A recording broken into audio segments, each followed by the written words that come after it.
Hey, y'all. It's your favorite certified clinical sexologist and relationship coach, Candy J. I won't be before you long, guys. I just want to come talk to you really quickly about turning off false alarms. And what do you mean by that, Candy? Well, I'm talking about anxiety and stress a little bit. But before we get into it, let me just remind you of who I am.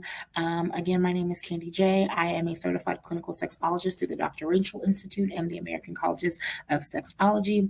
I am a Mocha marriage trainer. I am a marriage boot camp coach. I am a proud member of the American Counseling Association.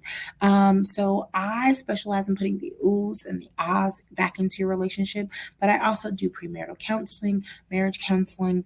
I specialize in life after infidelity, dating after divorce, postpartum depression, just to name a few.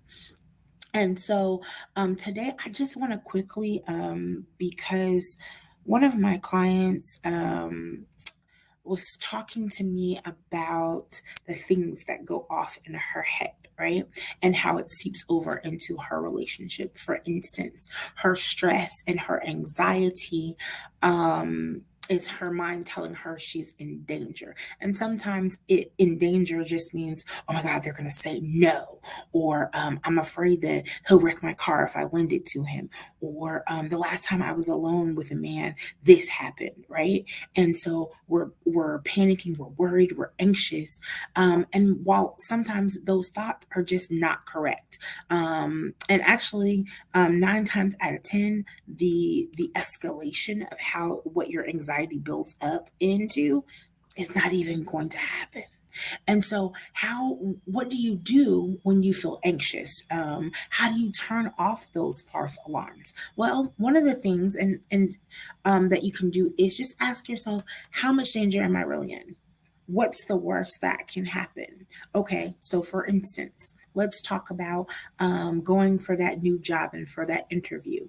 And anxiety says, "Oh, I'm not going to get this job. They're not going to like me. They're not. I'm not worth it. I don't have enough credentialing." And hmm, well, you got a master's degree. You've had 10 years of experience in this position. You were referred by a friend that knows your experience and works for the company and knows what you exactly have.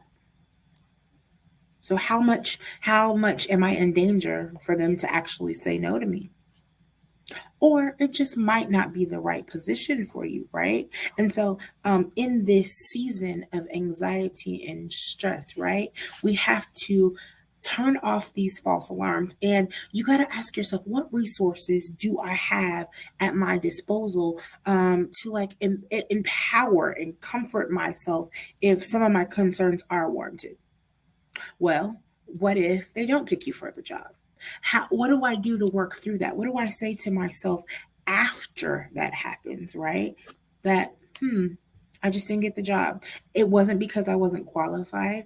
It wasn't because I didn't have the experience. It wasn't because I didn't nail the interview. Because what did I do? I empowered myself before I went to this. I saw all the questions. I did. This is just an example. I saw all the questions that they could possibly ask. I went over them. I nailed it. But maybe, just maybe, there was somebody else that was more qualified than you. Maybe, just maybe, it was just that. And not because you weren't a good candidate. It was because just there was one person that had 5 more years of experience than you. Doesn't mean that you weren't qualified for the job. So, this is just one example of how anxiety creeps up into us. So, one thing that I need you to do is to figure out what your triggers are. What's my autopilot? What are those automatic thoughts that come into my head that say, "Oh, no, I'm anxious. Oh, I'm scared. I'm nervous. I'm worried. I'm panicking." What are those automatic thoughts so that we can get those distorted thoughts out of the way to get to a rational response? So, there'll be more tips this week, but just think about those things. What resources do I have at my disposal right now that can empower me if my concerns are warranted? So that I can tell myself, okay, no, this is a bad thought, but let's use a rational response for this now. And I promise your anxiety will start to go down because you will rationalize and think logically instead of fear and panic and worry. And then what does that do for your relationship? That calms down the anxiety and your trauma response sometimes to certain things. But we'll talk more about that this week. I just wanted to talk to you real quick about turning off false alarms. And I hope that this video has helped someone.